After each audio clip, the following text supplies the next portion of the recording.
10ನೇ ತರಗತಿ ಕನ್ನಡ ಗದ್ಯಭಾಗ 3 ಭಾಗ್ಯಶಿಲ್ಪಿಗಳು ಎಲ್ಪಿಎ ಪ್ರಶ್ನೋತ್ತರ. ಮುಖ್ಯ ಪ್ರಶ್ನೆ 1. ಕೆಳಗಿನ ಪ್ರಶ್ನೆಗಳಿಗೆ ಅಥವಾ ಅಪೂರ್ಣ ಹೇಳಿಕೆಗಳಿಗೆ 4 ಆಯ್ಕೆಗಳನ್ನು ನೀಡಲಾಗಿದೆ. ಅವುಗಳಲ್ಲಿ ಸೂಕ್ತವಾದ ಉತ್ತರವನ್ನು ಆರಿಸಿ ಕ್ರಮಾಕ್ಷರದೊಂದಿಗೆ ಬರೆಯಿರಿ. 1. ಪಾರಿಭಾಷಿಕ ಪದಗಳನ್ನು ಬಳಸುವಾಗ ಅನ್ಯ ಭಾಷೆಗಳ ಪದಗಳನ್ನು ಬಳಸುವ ಲೇಖನ ಚಿಹ್ನೆ. ಸರಿಯಾದ ಆಯ್ಕೆ ಡಿ. ವಾಕ್ಯ ವೇಷ್ಟನ. 2. ಒಬ್ಬರು ಹೇಳಿದ ಮಾತನ್ನೇ ಯಥಾವತ್ತಾಗಿ ಬರೆಯುವಾಗ ಈ ಚಿಹ್ನೆಯನ್ನು ಬಳಸಲಾಗುವುದು. ಸರಿಯಾದ ಆಯ್ಕೆ ಸಿ. ಉದ್ಧರಣ. 3.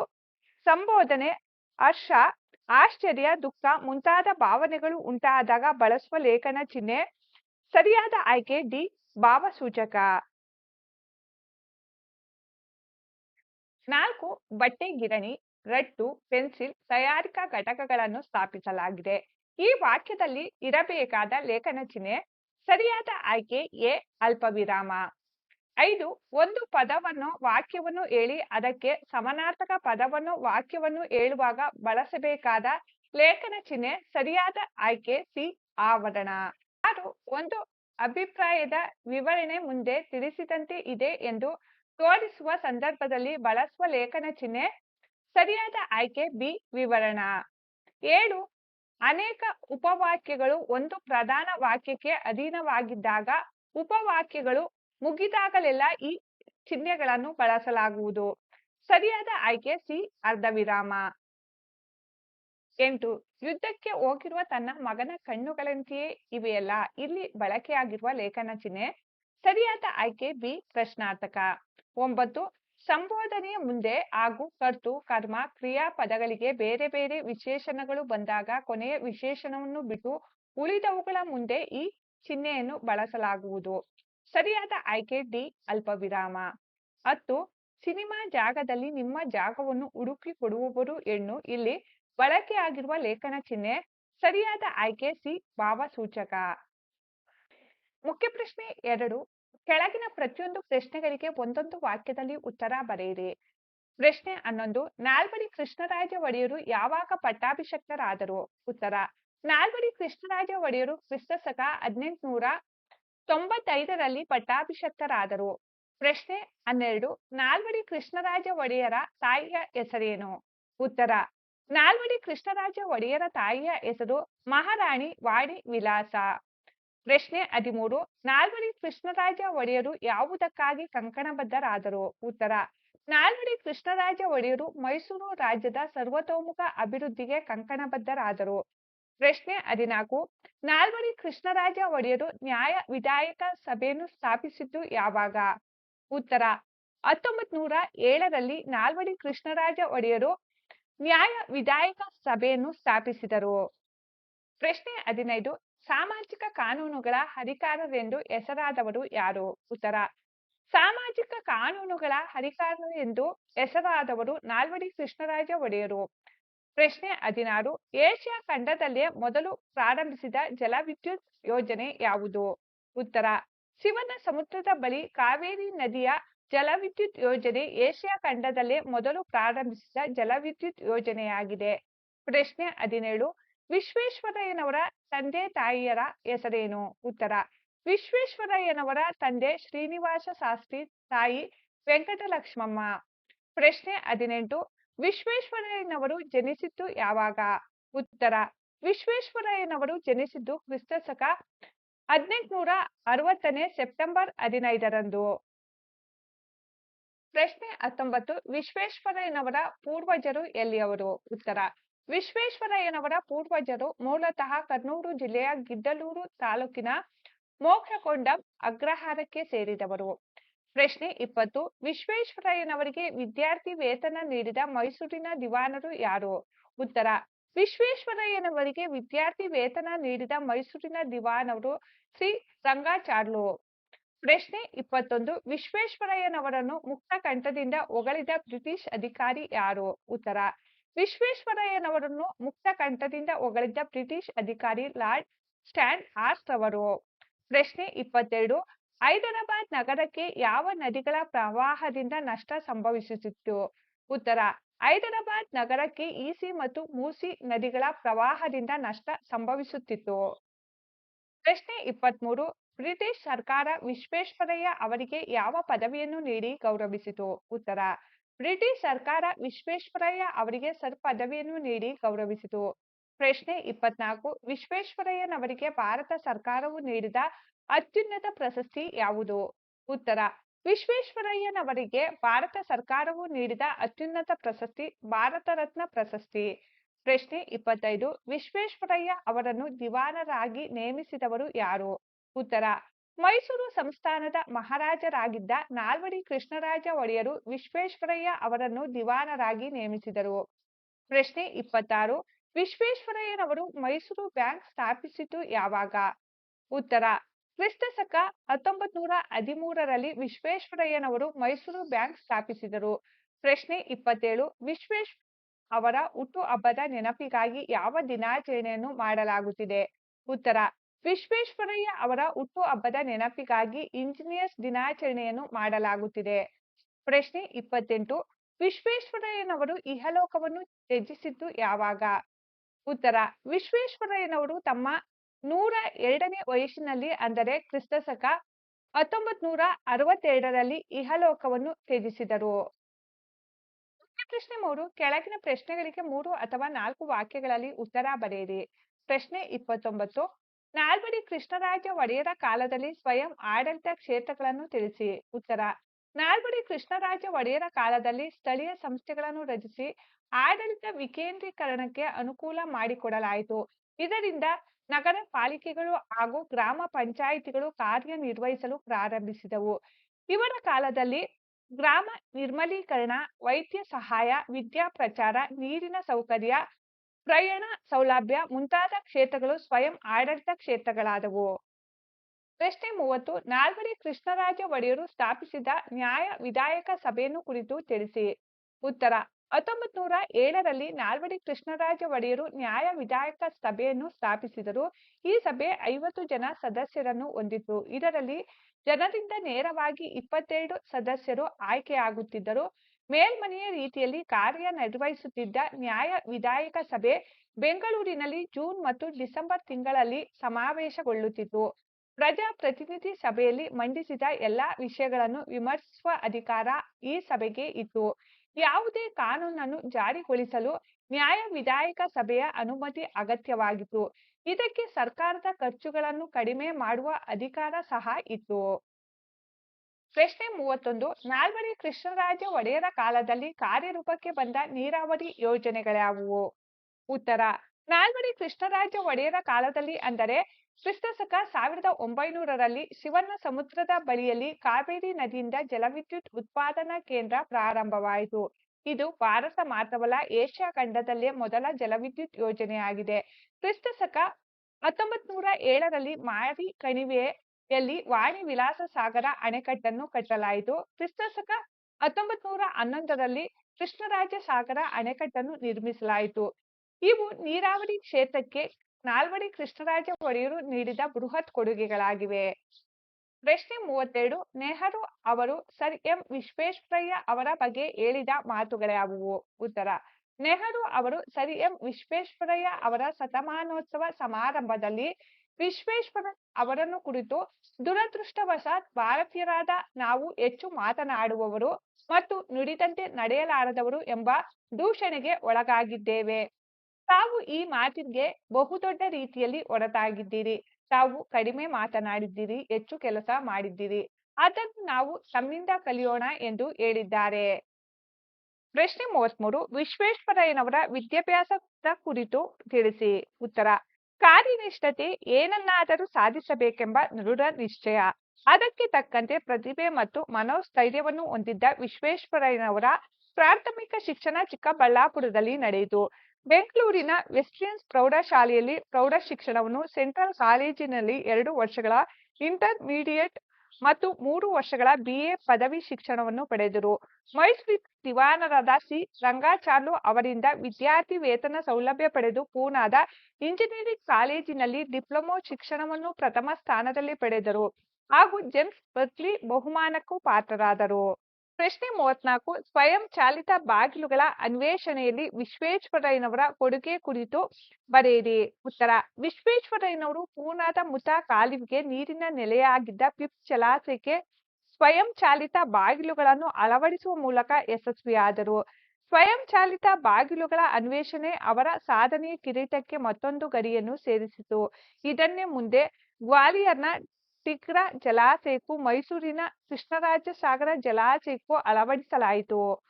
ಪ್ರಶ್ನೆ 35 ನಾಲ್ವಡಿ ಕೃಷ್ಣರಾಜ ಒಡೆಯರ ಕಾಲದಲ್ಲಿ ಪ್ರಜಾಪ್ರತಿನಿಧಿ ಸಭೆಯು ನೂತನ ರೂಪ ಪಡೆದ ರೀತಿಯನ್ನು ಬರೆಯಿರಿ. ಉತ್ತರ: ನಾಲ್ವಡಿ ಕೃಷ್ಣರಾಜ ಒಡೆಯರು 1923ರಲ್ಲಿ ಹೊಸ ಕಾನೂನೊಂದನ್ನು ಜಾರಿಗೆ ತಂದು ಪ್ರಜಾಪ್ರತಿನಿಧಿ ಸಭೆಯನ್ನು ಶಾಸನಬದ್ಧ ಸಂಸ್ಥೆಯನ್ನಾಗಿ ಮಾರ್ಪಡಿಸಿದರು. ಇದು ಪ್ರಜಾತಂತ್ರದ ದೃಷ್ಟಿಯಿಂದ ಭಾರತದಲ್ಲೇ ಮಾದರಿಯಾದ ಸಂಸ್ಥೆಯಾಗಿ ಕಾರ್ಯನಿರ್ವಹಿಸಲು ಪ್ರಾರಂಭಿಸಿತು. ಪ್ರಜಾಪ್ರತಿನಿಧಿ ಸಭೆಯು ವರ್ಷಕ್ಕೆ 2 ಬಾರಿ ಸಮಾವೇಶಗೊಂಡು ಕಲಾಪಗಳನ್ನು ನಡೆಸುತ್ತಿತ್ತು. ಅಲ್ಲಿ ವಾರ್ಷಿಕ ಆಯವ್ಯಯಕ್ಕೆ ಪರಿಶೀಲನೆ, ಪ್ರಶ್ನೋತ್ತರಗಳು, ಠರಾವುಗಳನ್ನು ಮಂಡಿಸುವುದು ಮುಂತಾದ ಸಂಸದೀಯ ಮಾದರಿಯ ನಡೆವಳಿಕೆಗಳು ನಡೆಯುತ್ತಿದ್ದವು. ಪ್ರಜಾಪ್ರತಿನಿಧಿ ಸಭೆಯಲ್ಲಿದ್ದ 275 ಸದಸ್ಯರಲ್ಲಿ ಹೆಚ್ಚು ಪ್ರತಿನಿಧಿಗಳು ಜನರಿಂದ ಆಯ್ಕೆಯಾದವರಾಗಿದ್ದರು. ಒಟ್ಟಾರೆ ನಾಲ್ವಡಿ ಕೃಷ್ಣರಾಜ ಒಡೆಯರ ಕಾಲದಲ್ಲಿ ಪ್ರಜಾಪ್ರತಿನಿಧಿ ಸಭೆಯು ನೂತನ ರೂಪ ಪಡೆದು ನಿಜವಾದ ಜನಪ್ರತಿನಿಧಿ ಸಭೆಯಾಗಿ ಪರಿವರ್ತನೆಯಾಯಿತು.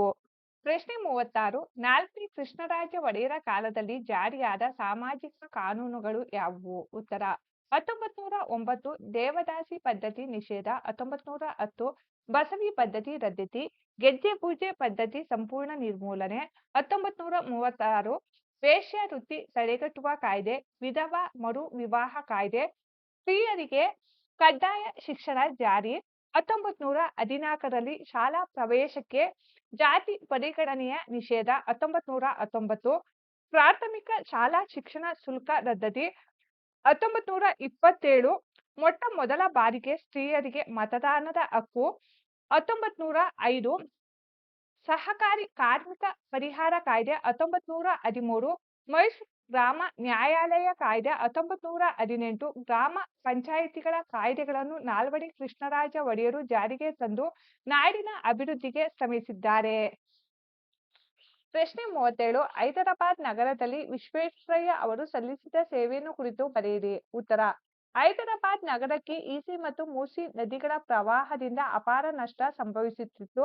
ಅದನ್ನು ತಡೆಯಲು 2 ನದಿಗಳಿಗೂ ಪ್ರತ್ಯೇಕ ಜಲಾಶಯ ನಿರ್ಮಿಸುವ ಮೂಲಕ ಸಮಸ್ಯೆಯನ್ನು ವಿಶ್ವೇಶ್ವರಯ್ಯನವರು ಬಗೆಹರಿಸಿದರು. ಅವರು ಹೈದರಾಬಾದ್ ನಗರವನ್ನು ಭಾರತದ ಸುಯೋಜಿತ ನಗರಗಳ ಪಾಲಿಕೆಗೆ ಸೇರ್ಪಡೆಯಾಗುವಂತೆ ಮಾಡಿದರು. ಪ್ರಶ್ನೆ 38 ವಿಶ್ವೇಶ್ವರಯ್ಯನವರ ಕಾಲದಲ್ಲಿ ಮೈಸೂರು ಮಾದರಿ ಹೊಸ ಆಡಳಿತ ಜನ್ಮ ತಾಳಿದ್ದು ಹೇಗೆ? ಉತ್ತರ: ಮೈಸೂರು ಸಂಸ್ಥಾನದ ಮಹಾರಾಜರಾಗಿದ್ದ ನಾಲ್ವಡಿ ಕೃಷ್ಣರಾಜ ಒಡೆಯರು ವಿಶ್ವೇಶ್ವರಯ್ಯ ಅವರನ್ನು ದಿವಾನರನ್ನಾಗಿ ನೇಮಕ ಮಾಡಿದಾಗ ವಿಶ್ವೇಶ್ವರಯ್ಯನವರು ಆಡಳಿತದಲ್ಲಿ ಹೊಸ ಮಾದರಿಯನ್ನು ಅನುಷ್ಠಾನಗೊಳಿಸಿ ಕಚೇರಿಯ ಕೆಲಸ ಕಾರ್ಯಗಳಲ್ಲಿ ಸುಧಾರಣೆ ತಂದರು. ಅಷ್ಟೇ ಅಲ್ಲದೆ ದಕ್ಷತೆ ಮತ್ತು ಪ್ರಾಮಾಣಿಕತೆಗೆ ಒತ್ತು ನೀಡಿದರು.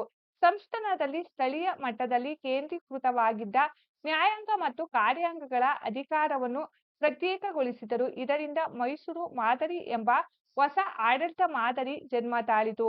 ಮೈಸೂರಿನ ಆಡಳಿತ ರೀತಿಯನ್ನು ಗಾಂಧೀಜಿ ಅವರ ಮುಕ್ತಕಂಠದಿಂದ ಹೊಗಳಿದರು. ಪ್ರಶ್ನೆ 39 ಕೈಗಾರೀಕರಣಕ್ಕೆ ವಿಶ್ವೇಶ್ವರಯ್ಯ ಅವರು ನೀಡಿದ ಕೊಡುಗೆಯನ್ನು ತಿಳಿಸಿ. ಉತ್ತರ: ಕೈಗಾರೀಕರಣ ಇಲ್ಲವೇ ಅವನತಿ ಎಂಬ ಘೋಷಣೆ ಮಾಡಿದ ವಿಶ್ವೇಶ್ವರಯ್ಯನವರು ಭದ್ರಾವತಿಯಲ್ಲಿ ಕಬ್ಬಿಣ ಮತ್ತು ಉಕ್ಕು ಕಾರ್ಖಾನೆಯೊಂದನ್ನು ಸ್ಥಾಪಿಸಿದರು.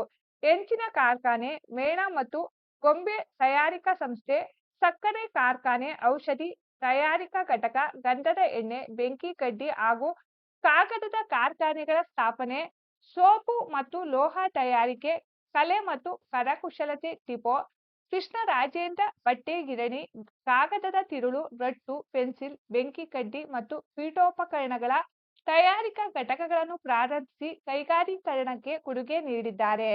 ಪ್ರಶ್ನೆ 40 ವಿಶ್ವೇಶ್ವರಯ್ಯ ಅವರು ಹಣಕಾಸು ನೀತಿಯಲ್ಲಿ ಮಾಡಿದ ಮಾರ್ಪಾಡುಗಳ್ಯಾವುವು? ಉತ್ತರ: ವಿಶ್ವೇಶ್ವರಯ್ಯ ಅವರು 1913ರಲ್ಲಿ ಮೈಸೂರು ಬ್ಯಾಂಕ್ ಅನ್ನು ಸ್ಥಾಪಿಸಿದರು. ಅನಂತರ ಉಳಿತಾಯ ಬ್ಯಾಂಕುಗಳು ಅಸ್ತಿತ್ವಕ್ಕೆ ಬಂದವು. ಕೈಗಾರಿಕೆಗಳ ಅಭಿವೃದ್ಧಿಗೆ ಫೀಡರ್ ಬ್ಯಾಂಕ್ ಹಾಗೂ ಕೈಗಾರಿಕಾ ಹೂಡಿಕೆ ಮತ್ತು ಅಭಿವೃದ್ಧಿ ನಿಧಿಗಳು ರಚಿತಗೊಂಡವು.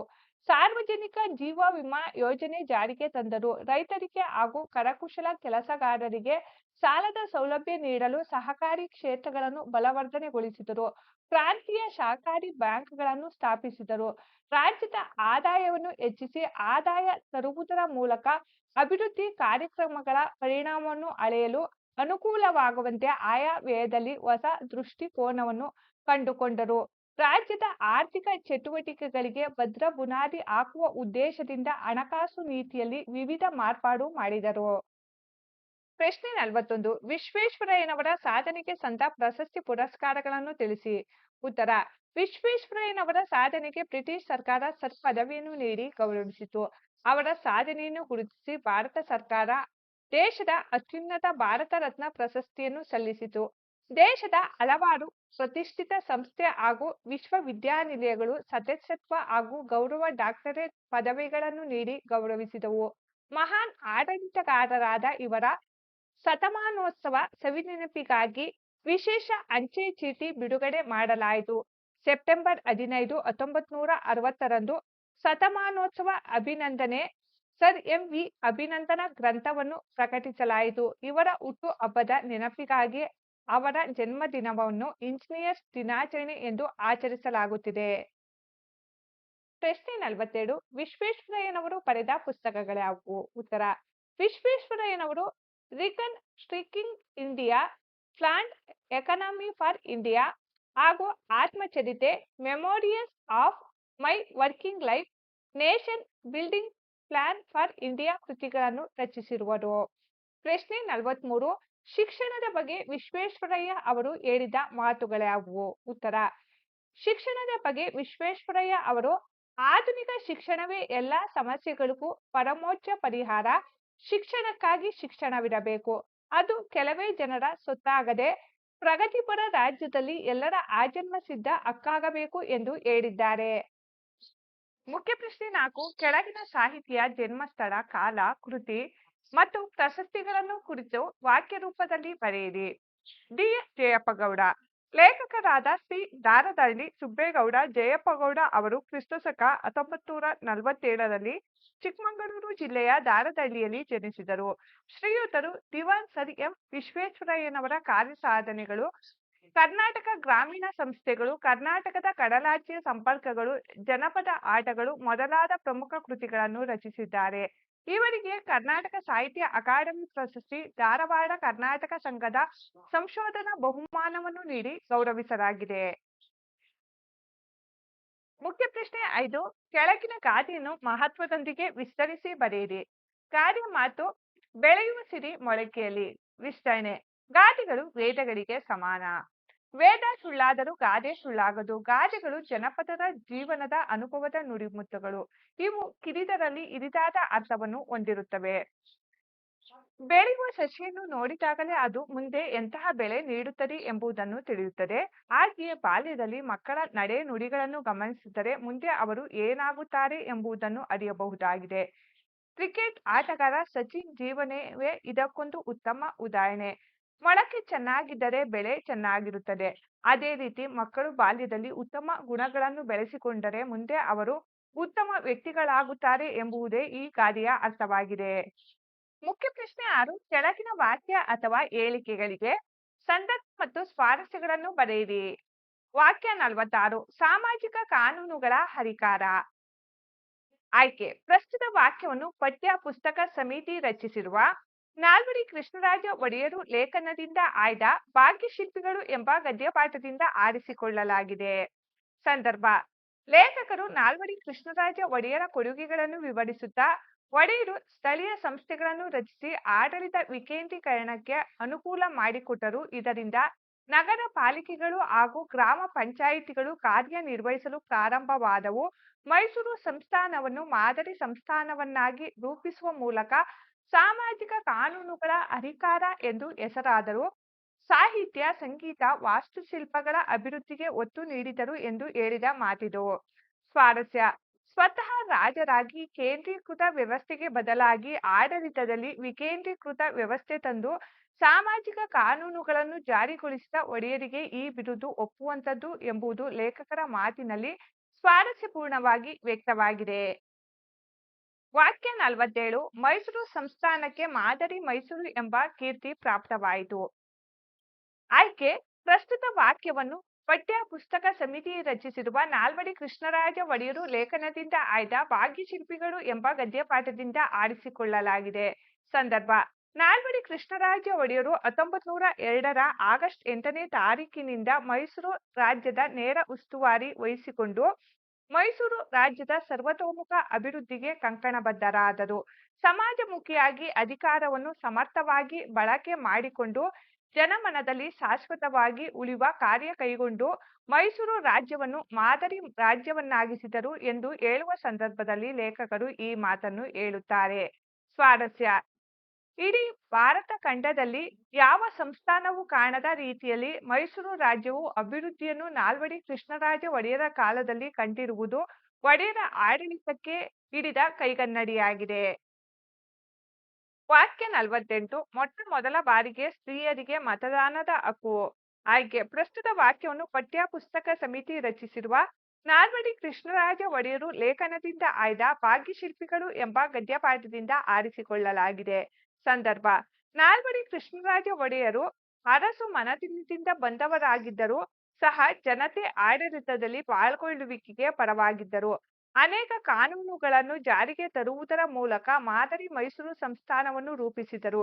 ಸ್ತ್ರೀಯರ ಪರವಾಗಿರುವ ದೇವದಾಸಿ ಪದ್ಧತಿ ನಿಷೇಧ, ವೇಶ್ಯಾವೃತ್ತಿ ತಡೆಗಟ್ಟುವಿಕೆ, ವಿಧವಾ ಮರು ವಿವಾಹ, ಕಡ್ಡಾಯ ಸ್ತ್ರೀ ಶಿಕ್ಷಣ, ಮೊದಲ ಬಾರಿಗೆ ಸ್ತ್ರೀಯರಿಗೆ ಮತದಾನದ ಹಕ್ಕು ಹೀಗೆ ಹಲವಾರು ಕಾನೂನುಗಳನ್ನು ಜಾರಿಗೆ ತಂದರು ಎಂದು ಹೇಳುವ ಸಂದರ್ಭದಲ್ಲಿ ಲೇಖಕರು ಈ ಮಾತನ್ನು ಹೇಳುವರು. ಸ್ವಾರಸ್ಯ ನಾಲ್ವಡಿ ಕೃಷ್ಣರಾಜ ಒಡೆಯರು ಸ್ತ್ರೀಯರ ಪರವಾಗಿರುವ ಕಾನೂನುಗಳನ್ನು ಜಾರಿಗೆ ತರುವುದರ ಮೂಲಕ ಸ್ತ್ರೀಯರ ಏಳಿಗೆಗೆ ಶ್ರಮಿಸಿರುವುದು ಇಲ್ಲಿ ಸ್ವಾರಸ್ಯಪೂರ್ಣವಾಗಿ ಮೂಡಿಬಂದಿದೆ. ವಾಕ್ಯ 49 ಮೈಸೂರು ಗ್ರಾಮ ನ್ಯಾಯಾಲಯ ಕಾಯ್ದೆ. ಆಯ್ಕೆ ಪ್ರಸ್ತುತ ವಾಕ್ಯವನ್ನು ಪಠ್ಯ ಪುಸ್ತಕ ಸಮಿತಿ ರಚಿಸಿರುವ ನಾಲ್ವಡಿ ಕೃಷ್ಣರಾಜ ಒಡೆಯರು ಲೇಖನದಿಂದ ಆಯ್ದ ಭಾಗ್ಯಶಿಲ್ಪಿಗಳು ಎಂಬ ಗದ್ಯಪಾಠದಿಂದ ಆರಿಸಿಕೊಳ್ಳಲಾಗಿದೆ. ಸಂದರ್ಭ ನಾಲ್ವಡಿ ಕೃಷ್ಣರಾಜ ಒಡೆಯರ ಅವಧಿಯಲ್ಲಿ ದಿವಾನರಾಗಿದ್ದ ಸರ್ ಕೆ ಶೇಷಾದ್ರಿ ಅಯ್ಯರ್ ಅವರ ಸಹಕಾರದಿಂದ ಆಡಳಿತದಲ್ಲಿ ಹೊಸ ಬದಲಾವಣೆಗಳನ್ನು ತಂದರು. ಆಡಳಿತ ವಿಕೇಂದ್ರೀಕರಿಸಿದರು. ಅನೇಕ ಕ್ಷೇತ್ರಗಳನ್ನು ಸ್ವಯಂ ಆಡಳಿತ ಕ್ಷೇತ್ರಗಳಾಗಿ ಹಲವಾರು ಸಾಮಾಜಿಕ ಕಾನೂನುಗಳನ್ನು ಜಾರಿಗೆ ತಂದರು. ಅವುಗಳಲ್ಲಿ ದೇವದಾಸಿ ಪದ್ಧತಿ ನಿಷೇಧ, ಗೆಜ್ಜೆ ಪೂಜೆ ಪದ್ಧತಿ ನಿಷೇಧ, ಸ್ತ್ರೀಯರಿಗೆ ಕಡ್ಡಾಯ ಶಿಕ್ಷಣ, ಸ್ತ್ರೀಯರಿಗೆ ಮತದಾನದ ಹಕ್ಕು ಇತ್ಯಾದಿ ಕಾಯ್ದೆಗಳೊಂದಿಗೆ ಮೇಲಿನ ಕಾಯ್ದೆಯನ್ನು ಜಾರಿಗೆ ತಂದರು ಎಂದು ಹೇಳುವ ಸಂದರ್ಭದಲ್ಲಿ ಲೇಖಕರು ಓದುಗರಿಗೆ ಹೇಳಿದ್ದಾರೆ. ಸ್ವಾರಸ್ಯ ಸಾಮಾಜಿಕ ಕಳಕಳಿ, ಸಂಸ್ಥಾನದ ಸರ್ವತೋಮುಖ ಏಳಿಗೆ, ಅಭಿವೃದ್ಧಿಯ ದೂರದೃಷ್ಟಿ, ವ್ಯಕ್ತಿತ್ವ ವಿಕಾಸನ, ಸಾಮಾನ್ಯ ಜನರ ಕಲ್ಯಾಣದಿಂದ ಮಾತ್ರ ಅಭಿವೃದ್ಧಿ ಸಾಧ್ಯ ಎಂಬುದು ಸ್ವಾರಸ್ಯಪೂರ್ಣವಾಗಿ ವ್ಯಕ್ತವಾಗಿದೆ. ವಾಕ್ಯ 50 ತಾವು ಕಡಿಮೆ ಮಾತನಾಡಿದ್ದೀರಿ, ಹೆಚ್ಚು ಕೆಲಸ ಮಾಡಿದ್ದೀರಿ. ಆಯ್ಕೆ ಪ್ರಸ್ತುತ ವಾಕ್ಯವನ್ನು ಲೇಖಕರಾದ ಡಿ.ಎಸ್. ಜಯಪ್ಪಗೌಡ ಅವರು ಬರೆದ ದಿವಾನ್ ಸರ್ ಎಂ ವಿಶ್ವೇಶ್ವರಯ್ಯನವರ ಕಾರ್ಯಸಾಧನೆಗಳು ಕೃತಿಯಿಂದ ಆಯ್ದ ಭಾಗ್ಯಶಿಲ್ಪಿಗಳು ಎಂಬ ಗದ್ಯಪಾಠದಿಂದ ಆರಿಸಿಕೊಳ್ಳಲಾಗಿದೆ. ಸಂದರ್ಭ ಸೆಪ್ಟೆಂಬರ್ 15, 1960ರಂದು ಸರ್ ಎಂ ವಿಶ್ವೇಶ್ವರಯ್ಯನವರ ಶತಮಾನೋತ್ಸವವನ್ನು ಬೆಂಗಳೂರಿನಲ್ಲಿ ಆಚರಿಸಲಾಯಿತು. ಆ ಸಮಾರಂಭಕ್ಕೆ ಮುಖ್ಯ ಅತಿಥಿಗಳಾಗಿ ಆಗಮಿಸಿದ ಅಂದಿನ ಭಾರತದ ಪ್ರಧಾನಿ ಪಂಡಿತ್ ಜವಾಹರಲಾಲ್ ನೆಹರು ಅವರು ತಮ್ಮ ಭಾಷಣದಲ್ಲಿ ವಿಶ್ವೇಶ್ವರಯ್ಯರವರನ್ನು ಶ್ಲಾಘಿಸುತ್ತಾ ಈ ಮೇಲಿನ ಮಾತನ್ನು ಹೇಳುತ್ತಾರೆ. ಸ್ವಾರಸ್ಯ ವಿಶ್ವೇಶ್ವರಯ್ಯನವರು ಕೈಗೊಂಡ ಸಾಧನೆಗಳು ಅವರ ಬಗ್ಗೆ ಮಾತನಾಡುತ್ತಿದ್ದವು. ಸದಾ ಮೌನವಾಗಿ ನಡೆದು ತೋರಿಸುತ್ತಿದ್ದ ವ್ಯಕ್ತಿತ್ವ ಅವರದ್ದಾಗಿತ್ತು. ಅವರಿಂದ ಭಾರತೀಯರು ಕಲಿಯುವುದು ಬಹಳಷ್ಟಿದೆ ಎಂದು ನೆಹರು ಅವರು ಹೇಳಿದ್ದು ವಿಶ್ವೇಶ್ವರಯ್ಯನವರ ವ್ಯಕ್ತಿತ್ವ ಸ್ಪಷ್ಟಗೊಳಿಸುತ್ತದೆ. ವಾಕ್ಯ 51 ಅವರ ಸಾಧನೆಯ ಕಿರೀಟಕ್ಕೆ ಮತ್ತೊಂದು ಗರಿಯನ್ನು ಸೇರಿಸಿತು.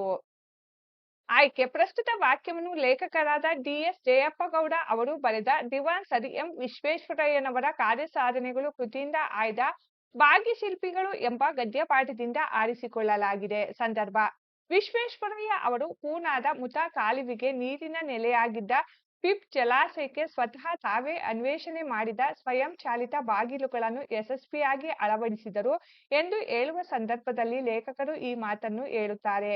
ಸ್ವಾರಸ್ಯ: ವಿಶ್ವೇಶ್ವರಯ್ಯ ಅವರಲ್ಲಿದ್ದ ಕಾರ್ಯದಕ್ಷತೆ, ಬುದ್ಧಿಶಕ್ತಿ ಹಾಗೂ ಅನ್ವೇಷಣಾ ಸಾಮರ್ಥ್ಯದ ಸ್ವಾರಸ್ಯ ಈ ಮಾತಿನಲ್ಲಿ ಅಭಿವ್ಯಕ್ತಗೊಂಡಿದೆ. ವಾಕ್ಯ 52 ಮೈಸೂರು ಮಾದರಿ ಎಂಬ ಹೊಸ ಆಡಳಿತ ಮಾದರಿ ಜನ್ಮ ತಾಳಿತು. ಆಯ್ಕೆ: ಪ್ರಸ್ತುತ ವಾಕ್ಯವನ್ನು ಲೇಖಕರಾದ ಡಿ.ಎಸ್. ಜಯಪ್ಪಗೌಡ ಅವರು ಬರೆದ ದಿವಾನ್ ಸರ್ ಎಂ ವಿಶ್ವೇಶ್ವರಯ್ಯನವರ ಕಾರ್ಯಸಾಧನೆಗಳು ಕೃತಿಯಿಂದ ಆಯ್ದ ಭಾಗ್ಯಶಿಲ್ಪಿಗಳು ಎಂಬ ಗದ್ಯಪಾಠದಿಂದ ಆರಿಸಿಕೊಳ್ಳಲಾಗಿದೆ. ಸಂದರ್ಭ: ಮೈಸೂರು ಸಂಸ್ಥಾನದ ದಿವಾನರಾದ ವಿಶ್ವೇಶ್ವರಯ್ಯನವರು ಹೊಸ ಮನ್ವಂತರಕ್ಕೆ ಅಡಿಪಾಯ ಹಾಕಿದರು. ಆಡಳಿತದಲ್ಲಿ ಹೊಸ ಮಾದರಿಯನ್ನು ಅನುಷ್ಠಾನಗೊಳಿಸಿ ಕಚೇರಿಯ ಕೆಲಸ ಕಾರ್ಯಗಳಲ್ಲಿ ಸುಧಾರಣೆ ತಂದರು. ಅಷ್ಟೇ ಅಲ್ಲದೆ ದಕ್ಷತೆ ಮತ್ತು ಪ್ರಾಮಾಣಿಕತೆಗೆ ಒತ್ತು ನೀಡಿದರು.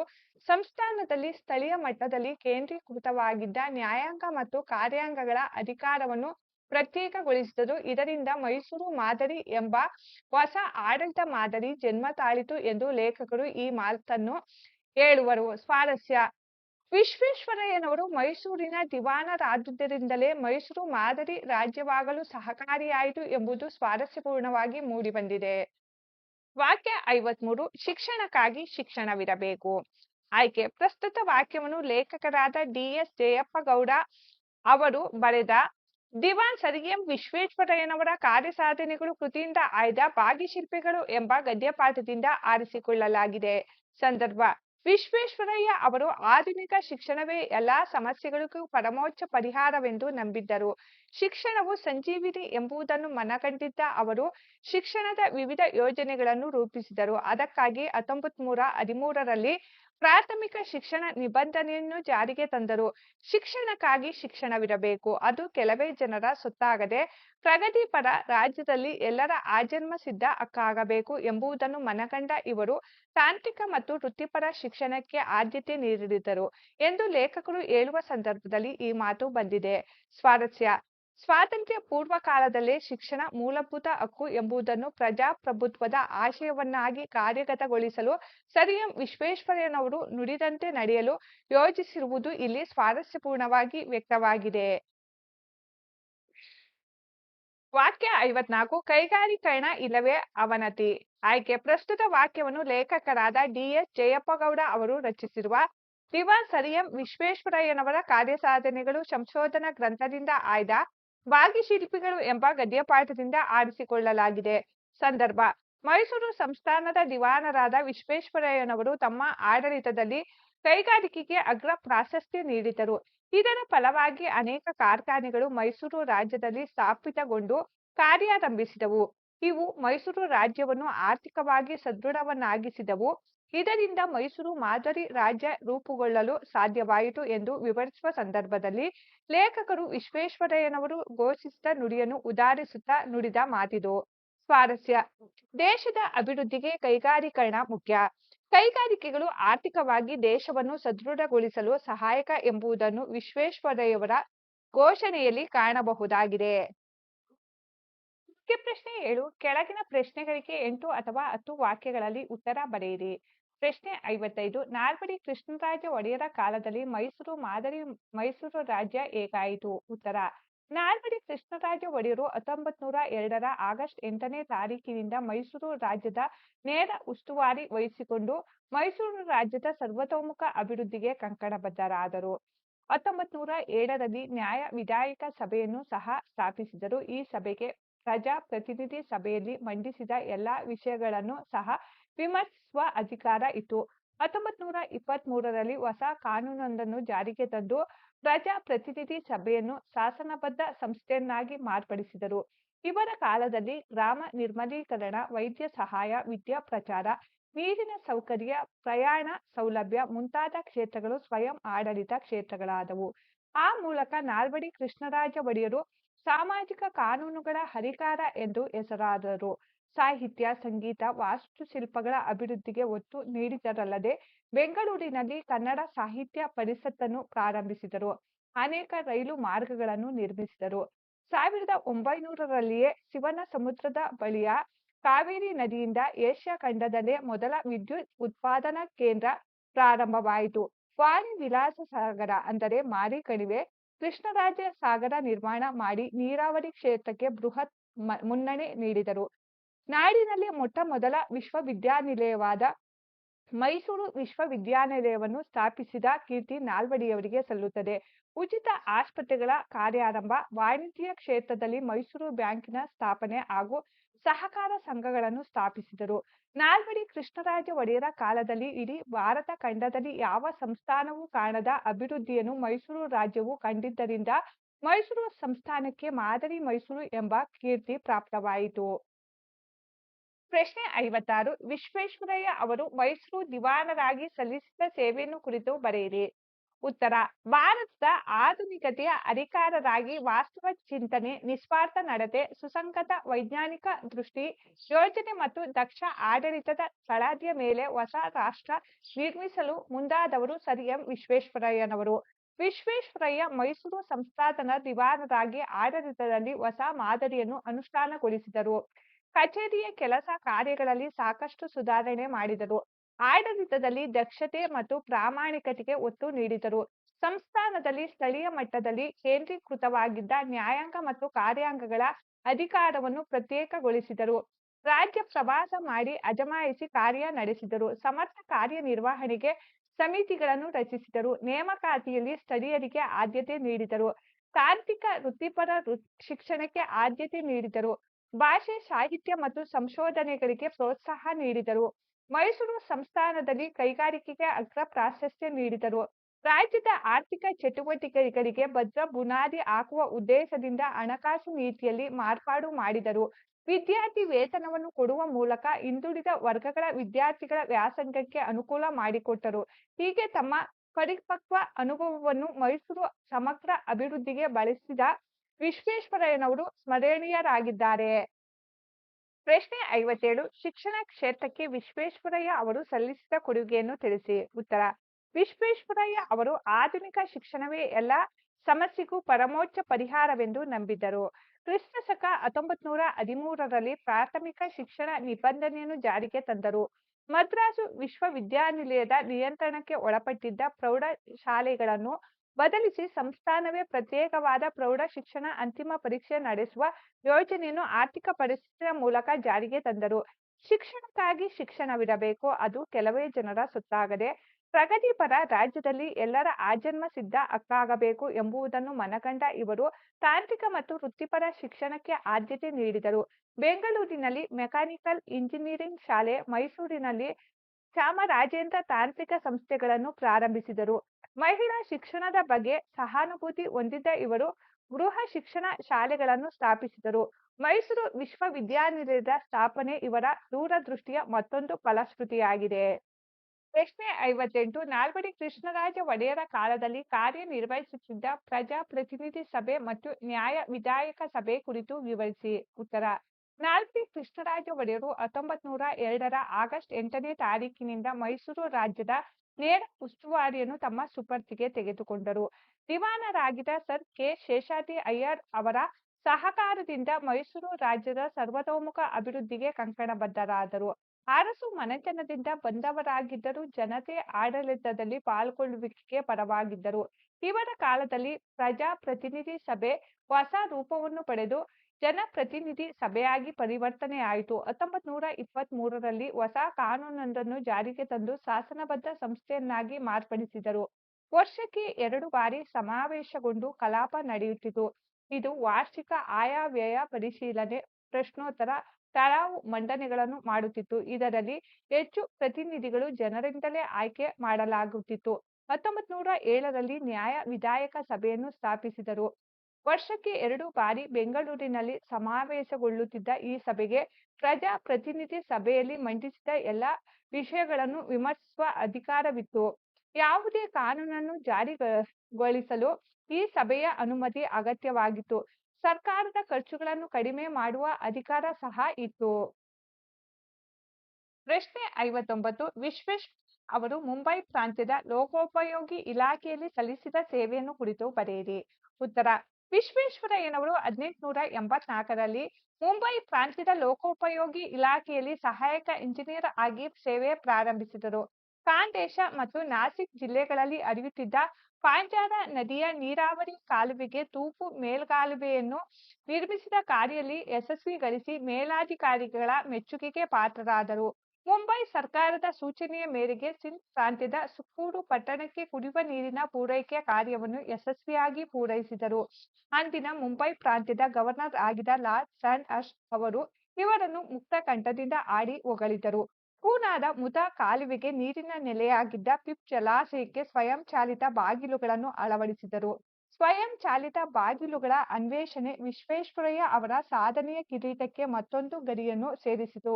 ನಂತರ 4 ವರ್ಷಗಳ ಕಾಲ ಮುಂಬೈ ಪ್ರಾಂತ್ಯದ ಸ್ಯಾನಿಟರಿ ಇಂಜಿನಿಯರ್ ಆಗಿ ನೇಮಕಗೊಂಡರು. ಈ ಹುದ್ದೆಗೆ ನೇಮಕವಾದ ಪ್ರಥಮ ಭಾರತೀಯರು ಎಂಬುದು ಗಮನಾರ್ಹ ಅಂಶವಾಗಿದೆ. ಪ್ರಶ್ನೆ 60. ನಾಲ್ವಡಿ ಕೃಷ್ಣರಾಜ ಒಡೆಯರು ಸ್ಥಾಪಿಸಿದ ನ್ಯಾಯ ವಿಧಾಯಕ ಸಭೆ ಮತ್ತು ಜಾರಿಗೆ ತಂದ ಸಾಮಾಜಿಕ ಕಾನೂನುಗಳನ್ನು ಕುರಿತು ಬರೆಯಿರಿ. ಉತ್ತರ: ನ್ಯಾಯ ವಿಧಾಯಕ ಸಭೆ. ನಾಲ್ವಡಿ ಕೃಷ್ಣರಾಜ ಒಡೆಯರು 1907ರಲ್ಲಿ ನ್ಯಾಯ ವಿಧಾಯಕ ಸಭೆಯನ್ನು ಸ್ಥಾಪಿಸಿದರು. ಇದರ ಸದಸ್ಯರ ಸಂಖ್ಯೆ 50. ಇದರಲ್ಲಿ ಜನರಿಂದ ಆಯ್ಕೆ ಆದವರು 22 ಸದಸ್ಯರು. ಮೇಲ್ಮನೆಯ ರೀತಿಯಲ್ಲಿ ಕಾರ್ಯನಿರ್ವಹಿಸುತ್ತಿದ್ದ ಈ ಸಂಸ್ಥೆ ಜೂನ್ ಮತ್ತು ಡಿಸೆಂಬರ್ ತಿಂಗಳುಗಳಲ್ಲಿ ಬೆಂಗಳೂರಿನಲ್ಲಿ ಸಮಾವೇಶಗೊಳ್ಳುತ್ತಿತ್ತು. ಪ್ರಜಾಪ್ರತಿನಿಧಿ ಸಭೆಯಲ್ಲಿ ಮಂಡಿಸಿದ ಎಲ್ಲಾ ವಿಷಯಗಳನ್ನು ವಿಮರ್ಶಿಸುವ ಅಧಿಕಾರ ಈ ಸಂಸ್ಥೆಗೆ ಇತ್ತು. ಮುಖ್ಯವಾಗಿ ಯಾವುದೇ ಕಾನೂನನ್ನು ಜಾರಿಗೊಳಿಸಲು ಈ ಸಭೆಯ ಅನುಮತಿ ಅಗತ್ಯವಾಗಿತ್ತು. ಈ ಸಭೆಗೆ ಸರ್ಕಾರದ ಖರ್ಚುಗಳನ್ನು ಕಡಿಮೆ ಮಾಡುವ ಅಧಿಕಾರ ಸಹ ಇತ್ತು.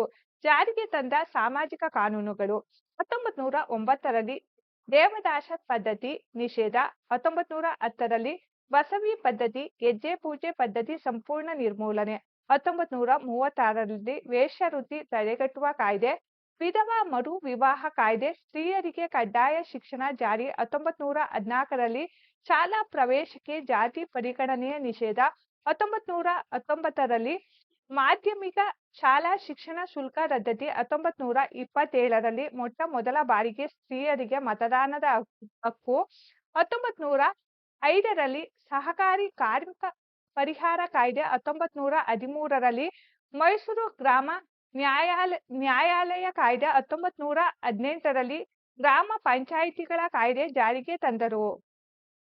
ಕೆಳಗಿನ ಗದ್ಯ ಭಾಗವನ್ನು ಮನಸ್ಸಿನಲ್ಲಿ ಓದಿಕೊಂಡು ಕೊಟ್ಟಿರುವ ಪ್ರಶ್ನೆಗಳಿಗೆ ಉತ್ತರ ಬರೆಯಿರಿ. ಗದ್ಯ ಭಾಗ. ಗದ್ಯ ಭಾಗಕ್ಕೆ ಸಂಬಂಧಿಸಿದ ಪ್ರಶ್ನೆಗಳು. ಪ್ರಶ್ನೆ: ಆರೋಗ್ಯಕರ ಚಟುವಟಿಕೆಗಳಿಗೆ ಕಾರಣವಾಗುವ ಅಂಶಗಳ್ಯಾವುವು? ಉತ್ತರ: ತಾಳ್ಮೆ, ಕರುಣೆ, ದಾನ ಬುದ್ಧಿ, ನಿಸ್ವಾರ್ಥ ಸೇವಾ ಮನೋಭಾವ ಇವೇ ಮೊದಲಾದ ರಚನಾತ್ಮಕ ಭಾವನೆಗಳು ದೇಹ ಯಂತ್ರದ ಎಲ್ಲಾ ಭಾಗಗಳಲ್ಲಿ ಉತ್ಸಾಹಯುತ ಆರೋಗ್ಯಕರ ಚಟುವಟಿಕೆಗಳಿಗೆ ಕಾರಣವಾಗುತ್ತವೆ. ಪ್ರಶ್ನೆ: ದೇಹ ಹಾಗೂ ಅಂಗಗಳಿಗೆ ಕೆಡುಕನ್ನುಂಟು ಮಾಡುವ ಅಂಶಗಳ್ಯಾವುವು? ಉತ್ತರ: ನಿಷೇಧಮಯ ಭಾವನೆಗಳಿಂದ ಭಯ, ಚಿಂತೆ, ದ್ವೇಷ, ಅಸೂಯೆ, ಸೋಲಿನ ಮನೋಭಾವ ಹಾಗೂ ಸಂಕುಚಿತ ಸ್ವಾರ್ಥದ ನಾನಾ ಅವತಾರಗಳು ಸಮಸ್ತ ದೇಹ ಹಾಗೂ ಅಂಗಗಳಿಗೆ ಕೆಡುಕನ್ನುಂಟು ಮಾಡಿ ರೋಗಕ್ಕೆ ಕಾರಣವಾಗುತ್ತದೆ. ಕೆಳಗೆ ಕೊಟ್ಟಿರುವ ಮಾಹಿತಿಯನ್ನು ಆಧರಿಸಿ ಪತ್ರ ಬರೆಯಿರಿ. ನಿಮ್ಮನ್ನು ಉಡುಪಿ ಸರ್ಕಾರಿ ಪ್ರೌಢಶಾಲೆಯ ವರ್ಷ ಎಂದು ಭಾವಿಸಿಕೊಂಡು ಮಂಗಳೂರಿನ ಪಿಲಿಕುಳ ವಿಜ್ಞಾನ ವಸ್ತು ಸಂಗ್ರಹಾಲಯಕ್ಕೆ ಪ್ರವೇಶ ಬಯಸಿ ಅಲ್ಲಿನ ವ್ಯವಸ್ಥಾಪಕರಿಗೆ ಮನವಿ ಪತ್ರ ಬರೆಯಿರಿ. ದಿನಾಂಕ 4/8/2025. ಸ್ಥಳ: ಉಡುಪಿ. ಇವರಿಂದ: ವರ್ಷ 10ನೇ ತರಗತಿ, ಸರ್ಕಾರಿ ಪ್ರೌಢಶಾಲೆ, ಉಡುಪಿ. ಇವರಿಗೆ: ಮಾನ್ಯ ವ್ಯವಸ್ಥಾಪಕರು, ವಿಜ್ಞಾನ ವಸ್ತು ಸಂಗ್ರಹಾಲಯ, ಪಿಲಿಕುಳ, ಮಂಗಳೂರು. ಮಾನ್ಯರೇ, ವಿಷಯ: ಪಿಲಿಕುಳದ ವಿಜ್ಞಾನ ವಸ್ತು ಸಂಗ್ರಹಾಲಯದ ವೀಕ್ಷಣೆಗೆ ಪ್ರವೇಶ ಕೋರಿ. ನಾನು ಉಡುಪಿಯ ಸರ್ಕಾರಿ ಪ್ರೌಢಶಾಲೆಯಲ್ಲಿ 10ನೇ ತರಗತಿಯಲ್ಲಿ ಓದುತ್ತಿರುವ ವಿದ್ಯಾರ್ಥಿನಿ ಕುಮಾರಿ ವರ್ಷ ಎಂಬುವಳಾಗಿದ್ದು, ನಾನು ನನ್ನ ಕುಟುಂಬದೊಂದಿಗೆ ಇಂದು ಪಿಲಿಕುಳದ ವಿಜ್ಞಾನ ವಸ್ತು ಸಂಗ್ರಹಾಲಯಕ್ಕೆ ಶೈಕ್ಷಣಿಕ ಉದ್ದೇಶದಿಂದ ಭೇಟಿ ನೀಡಿರುತ್ತೇನೆ. ಶಾಲೆಯ ವಿಜ್ಞಾನ ಶಿಕ್ಷಕರು ಈ ಮೊದಲು ತರಗತಿಯಲ್ಲಿ ಪಿಲಿಕುಳದ ವಿಜ್ಞಾನ ವಸ್ತು ಸಂಗ್ರಹಾಲಯದ ಬಗ್ಗೆ ಹಲವಾರು ಕೌತುಕದ ಮಾಹಿತಿ ನೀಡಿದ್ದರು. ಹಾಗಾಗಿ ನಾನು ವಸ್ತು ಸಂಗ್ರಹಾಲಯದ ಬಗ್ಗೆ ಮಾಹಿತಿಯನ್ನು ಸಂಗ್ರಹಿಸಲು ಮತ್ತು ವೀಕ್ಷಣೆಗೆ ಕೌತುಕಳಾಗಿರುತ್ತೇನೆ. ಕಾರಣ ತಾವು ನಮಗೆ ಪಿಲಿಕುಳದ ವಿಜ್ಞಾನ ವಸ್ತು ಸಂಗ್ರಹಾಲಯದ ವೀಕ್ಷಣೆಗೆ ಅನುಕೂಲ ಮಾಡಿಕೊಡಬೇಕೆಂದು ತಮ್ಮಲ್ಲಿ ವಿನಂತಿಸುತ್ತೇನೆ. ವಂದನೆಗಳೊಂದಿಗೆ ತಮ್ಮ ವಿಶ್ವಾಸಿ ವರ್ಷ. ವರವಿಳಾಸ ಇವರಿಗೆ ಮಾನ್ಯ ವ್ಯವಸ್ಥಾಪಕರು ವಿಜ್ಞಾನ ವಸ್ತು ಸಂಗ್ರಹಾಲಯ ಪಿಲಿಕುಳ ಮಂಗಳೂರು. ಇವರಿಂದ ವರ್ಷ 10ನೇ ತರಗತಿ ಸರ್ಕಾರಿ ಪ್ರೌಢಶಾಲೆ ಉಡುಪಿ. ಪ್ರಶ್ನೆ 10 ಕೆಳಗಿನ ವಿಷಯಕ್ಕೆ 15 ವಾಕ್ಯಗಳಿಗೆ ಕಡಿಮೆ ಇಲ್ಲದಂತೆ ಪ್ರಬಂಧ ಬರೆಯಿರಿ. ಪ್ರಬಂಧ ಮಹಿಳಾ ಸಬಲೀಕರಣ. ಪೀಠಿಕೆ ಎಲ್ಲಿ ನಾರಿ ಪೂಜಿಸಲ್ಪಡುವಳೋ ಅಲ್ಲಿ ದೇವರು ನೆಲೆಸಿರುವನು. ಮಾತೃ ದೇವೋಭವ ತಾಯಿಯೇ ಮೊದಲ ಗುರು ಎನ್ನುವ ಘೋಷವಾಕ್ಯಗಳು ಮಹಿಳೆಯ ಮಹತ್ವ ಸಾರುತ್ತವೆ. ಭ್ರೂಣದಿಂದ ಹಿಡಿದು ಚಿತೆಯವರೆಗೂ ಲಿಂಗ ತಾರತಮ್ಯದಿಂದಾಗಿ ಶೋಷಣೆಗೆ ಒಳಗಾಗುತ್ತಿರುವುದು ಮಹಿಳೆ ಎಂಬುದು ಕಳವಳಕಾರಿ. ಮಹಿಳೆಯರಿಗೆ ನೈತಿಕ ಬಲ, ಆತ್ಮಬಲ, ಸ್ವಾವಲಂಬನೆ ಬಲ ತುಂಬಲು ಮಹಿಳಾ ಸಬಲೀಕರಣ ಅಗತ್ಯವಿದೆ. ದೃಶ್ಯ ನಿರೂಪಣೆ. ಹೆಣ್ಣು ಭ್ರೂಣ ಹತ್ಯೆ 2011ರ ಜನಗಣತಿಯ ಪ್ರಕಾರ 1000 ಪುರುಷರಿಗೆ 940 ಸ್ತ್ರೀಯರ ಲಿಂಗದ ಅನುಪಾತವಿದೆ. ಪುರುಷ ಪ್ರಧಾನ ಸಮಾಜ, ಗಂಡು ಮಗುವಿನಿಂದ ಮಾತ್ರ ಮೋಕ್ಷ ಎಂಬ ನಂಬಿಕೆ, ವರದಕ್ಷಿಣೆ ಭಯಗಳಿಂದಾಗಿ ಹೊಟ್ಟೆಯಲ್ಲೇ ಲಿಂಗ ಪರೀಕ್ಷೆ ಮಾಡಿ ಹೆಣ್ಣಾದರೆ ಹತ್ಯೆ ಮಾಡುತ್ತಾರೆ. 1994ರಲ್ಲಿ ಭ್ರೂಣ ಪರೀಕ್ಷೆ ಪ್ರತಿಬಂಧ ಕಾಯ್ದೆ ಜಾರಿಯಾಗಿದೆ. ಕೌಟುಂಬಿಕ ಹಿಂಸೆ. ಹೆಣ್ಣು ಹುಟ್ಟಿದ ಮೇಲೆ ಹೆಣ್ಣು ಶಿಶು ಹತ್ಯೆಯೂ ನಡೆಯುತ್ತಿದೆ. ಗಂಡು ಹೆಣ್ಣು ಮಕ್ಕಳಿಗೆ ತಾರತಮ್ಯ ಮಾಡಲಾಗುತ್ತಿದೆ. ಮಗನಿಗೆ ಶಿಕ್ಷಣ, ಮಗಳಿಗೆ ಮನೆಗೆಲಸ ನೀಡುವುದರಿಂದ ಶಿಕ್ಷಣದಿಂದ ವಂಚಿತಳಾಗುತ್ತಿದ್ದಾಳೆ. ಉದ್ಯೋಗಂ ಪುರುಷ ಲಕ್ಷಣಂ ಎಂದು ಮಹಿಳೆಯರಿಗೆ ಉದ್ಯೋಗಾವಕಾಶ ನೀಡುತ್ತಿಲ್ಲ. ತವರು ಹಾಗೂ ಗಂಡನ ಮನೆಯಲ್ಲಿ ಪುರುಷರಷ್ಟು ಸ್ವಾತಂತ್ರ್ಯವಿಲ್ಲ. ದುಶ್ಚಟ ಇರುವ ಗಂಡನಿದ್ದರೆ ನಿರಂತರ ಶೋಷಣೆಗೆ ಒಳಗಾಗುತ್ತಾಳೆ. ವರದಕ್ಷಿಣೆ. ಮದುವೆ ಸಂದರ್ಭದಲ್ಲಿ ಉಡುಗೊರೆ ರೂಪದಲ್ಲಿ ವರನಿಗೆ ನೀಡುವ ಹಣ, ಸಂಪತ್ತು ಎಲ್ಲವೂ ವರದಕ್ಷಿಣೆಯಾಗಿದೆ. ಮದುವೆ ನಂತರವೂ ಈ ವರದಕ್ಷಿಣೆ ಶೋಷಣೆ ಮುಂದುವರಿಯುತ್ತದೆ. ಇದರಿಂದ ಮಹಿಳೆಯು ಹಿಂಸೆ, ಕಿರುಕುಳ, ಕೊಲೆಗೆ ಬಲಿಪಶುವಾಗುತ್ತಾಳೆ. ಉದ್ಯೋಗದಲ್ಲಿ ಮಹಿಳೆಯ ಶೋಷಣೆ. ಉದ್ಯೋಗ ಮಾಡುವ ಮಹಿಳೆ ಪ್ರತಿ ತಿಂಗಳು ವರದಕ್ಷಿಣೆ ತರುವಳು ಎಂದು ಭಾವಿಸಲಾಗುತ್ತದೆ. ಉದ್ಯೋಗದ ಸ್ಥಳದಲ್ಲಿ ಕೆಲವೊಮ್ಮೆ ಮಹಿಳೆ ಲೈಂಗಿಕ ಕಿರುಕುಳ, ಹಿಂಸೆಗೆ ಒಳಗಾಗುತ್ತಾಳೆ. ಕೂಲಿ ಕಾರ್ಮಿಕಳಾಗಿ ದುಡಿಯುವ ಮಹಿಳೆಗೆ ಹೆಚ್ಚು ದುಡಿದರೂ ಕಡಿಮೆ ಸಂಬಳ, ಲೈಂಗಿಕ ಕಿರುಕುಳ, ಹಿಂಸೆಗೆ ಒಳಗಾಗುತ್ತಾಳೆ. ಮನೆಯಲ್ಲೂ ದುಡಿಯಬೇಕಾಗುತ್ತದೆ. ಕೆಲವೊಮ್ಮೆ ಪೂರ್ಣ ಗಂಡನ ಕುಟುಂಬವನ್ನು ಮಹಿಳೆಯೇ ಸಾಕಬೇಕಾಗುತ್ತದೆ. ಸಮಾಜದಲ್ಲಿ ಶೋಷಣೆ. ಎಲ್ಲೆಡೆ ನಡೆಯುತ್ತಿರುವ ಅತ್ಯಾಚಾರದ ಪ್ರಕರಣಗಳು ಇಡೀ ಮನುಕುಲವನ್ನು ತಲೆ ತಗ್ಗಿಸುವಂತೆ ಮಾಡುತ್ತಿವೆ. ಸಮಾಜದಲ್ಲಿ ಧಾರ್ಮಿಕ ಕಾರ್ಯಕ್ರಮಗಳಲ್ಲಿ ಸಮಾನತೆ ಸಿಗುತ್ತಿಲ್ಲ. 33% ಪ್ರಾತಿನಿಧ್ಯ ನೀಡುವ ಮಹಿಳಾ ಮೀಸಲಾತಿ ಕಾನೂನು ಇನ್ನೂ ಸರಿಯಾಗಿ ಪಾಲನೆಯಾಗುತ್ತಿಲ್ಲ. ಬಾಲ್ಯ ವಿವಾಹ, ವಿಧವಾ ಸಮಸ್ಯೆ, ಬೆತ್ತಲೆ ಸೇವೆ, ಸತಿ ಸಹಗಮನ ಮುಂತಾದ ಅನೇಕ ಮೂಢನಂಬಿಕೆಗಳಿಗೆ ಮಹಿಳೆ ಶೋಷಣೆಗೆ ಒಳಗಾಗುತ್ತಿದ್ದಾಳೆ. ಉಪಸಂಹಾರ. ಪರಿಹಾರೋಪಾಯ. ಕಾನೂನುಗಳು ಕಟ್ಟುನಿಟ್ಟಾಗಿ ಜಾರಿಯಾಗಬೇಕು. ಸ್ತ್ರೀಪರ ಹೋರಾಟಕ್ಕೆ ಜನಬೆಂಬಲ ದೊರೆಯಬೇಕು. ಮಹಿಳೆಯನ್ನು ಶೋಷಿಸುವವರಿಗೆ ಅತ್ಯಂತ ಕಠಿಣ ಶಿಕ್ಷೆಯಾಗಬೇಕು. ಯುವ ಸಮುದಾಯದವರು ಮಹಿಳೆಯರ ರಕ್ಷಣೆಗೆ ಮುಂದಾಗಬೇಕು. ಕುಟುಂಬದಲ್ಲಿ ಮಹಿಳೆ ಹಿಂಸೆ ನಿಲ್ಲಿಸಲು ಅವರಲ್ಲಿ ಅರಿವು ಮೂಡಿಸಬೇಕು. ಮಹಿಳೆಯ ಬಗ್ಗೆ ಗೌರವ ಭಾವ ಮೂಡಿಸಲು ಜನಜಾಗೃತಿ ಮೂಡಿಸಬೇಕು. ಶಿಕ್ಷಣ ಹಾಗೂ ಮಾಧ್ಯಮಗಳಲ್ಲಿ ಮಹಿಳೆಯರ ಸಂದೇಶ ಕಾರ್ಯಕ್ರಮ ರೂಪಿತವಾಗಬೇಕು. ಬೇಟಿ ಬಚಾವೋ ಬೇಟಿ ಪಢಾವೋ.